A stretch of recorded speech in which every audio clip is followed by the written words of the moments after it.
کچھ وقت سے میں محسوس کر رہی تھی کہ میرے بچے جو اب ذرا بڑے ہو رہے ہیں، ان کے لہجے میں ایک عجیب سی سختی، بے ادبی اور جواب دینے کی عادت بڑھتی جا رہی ہے۔ یہ سب میرے لیے بہت تکلیف دہ اور ناقابل برداشت تھا۔ میں نے فوراً ان کی تربیت پر بھرپور توجہ دینا شروع کی۔ گھر سے باہر جانے پر پابندی لگا دی، دوستوں کی آمد و رفت کو محدود کر دیا، ٹی وی اور میڈیا سے دور کیا اور سارا فارغ وقت صرف اپنے بچوں کو دینے لگی۔ ان کے ساتھ کھیلنا، بات کرنا، ان کی تربیت کرنا میری روزمرہ کی ترجیح بن گئی، مگر دل کو سکون نہیں ملا۔ ایک دن بہت پریشان ہو کر میں اللہ کے حضور گڑ گڑا کر دعا کرنے لگی، رو رو کر التجا کیا، اللہ میں اتنی محنت کے باوجود ویسے نتائج کیوں نہیں دیکھ پا رہی ہوں جیسا چاہتی ہوں۔ پھر ایک دن ماضی کی یادیں دماغ میں تازہ ہوئیں، جیسے کسی خزانے کی چابی ہاتھ آ گئی ہو۔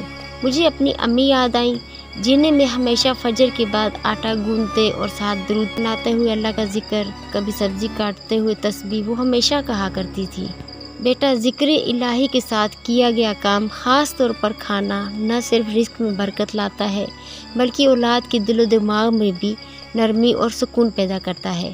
تب مجھے یاد آیا کہ میں پچھلے چند ماہ سے ذکر کے بغیر کھانا بنا رہی تھی، بس جلدی میں تھی اور اسی جلدی میں برکت بھی رخصت ہو گئی تھی۔ اسی دن سے میں نے نیت کر لی کہ اب ہر کام، خاص طور پر کھانا پکانے کے دوران اللہ کا ذکر اور درود پاک لازمی پڑھا جائے گا۔ اور واقعی جیسے ہی میں نے یہ عمل دوبارہ شروع کیا، میرے دل کو سکون ملنے لگا، گھر کا ماحول بدلنے لگا، بچے نرم مزاج اور خوش۔ اب کبھی دل میں کوئی خوف نہیں آتا، نہ ہی کسی چوری یا حادثے کا وسوسہ، کیونکہ مجھے یقین ہو گیا ہے میرے لیے میرا رب ہی کافی ہے۔ تو میری تمام بہنوں سے ایک درخواست ہے، آپ کے گھر میں بے سکونی ہے، بچوں میں ضد یا بدتمیزی بڑھ گئی ہے، تو صرف ایک کام کر کے دیکھیں، اللہ تعالیٰ کا نام لے کر کھانا بنائیں، درود پاک کے ساتھ آٹا گوندیں، ذکر کے ساتھ سالن تیار کریں، انشاءاللہ زندگی میں وہ سکون واپس آ جائے گا جو کہیں کھو گیا تھا۔ اللہ کی رضا کی نیت سے یہ بات آگے شیئر کریں، کیا پتہ آپ کی یہ چھوٹی سی کوشش کسی اور کی زندگی میں روشنی کا ذریعہ بن جائے۔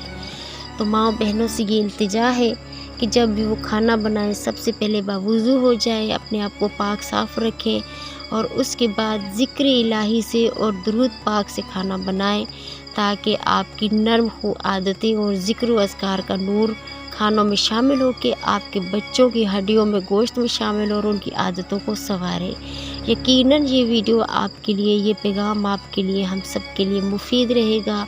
اللہ پاک اس سے فائدہ حاصل کرنے کی توفیق عطا فرمائے۔ آئندہ کا ٹاپک لے کے آپ کی خدمت میں پھر حاضر ہوں گے۔ اپنی دعاؤں میں یاد رکھیے گا۔ تب تک کے لیے اللہ حافظ۔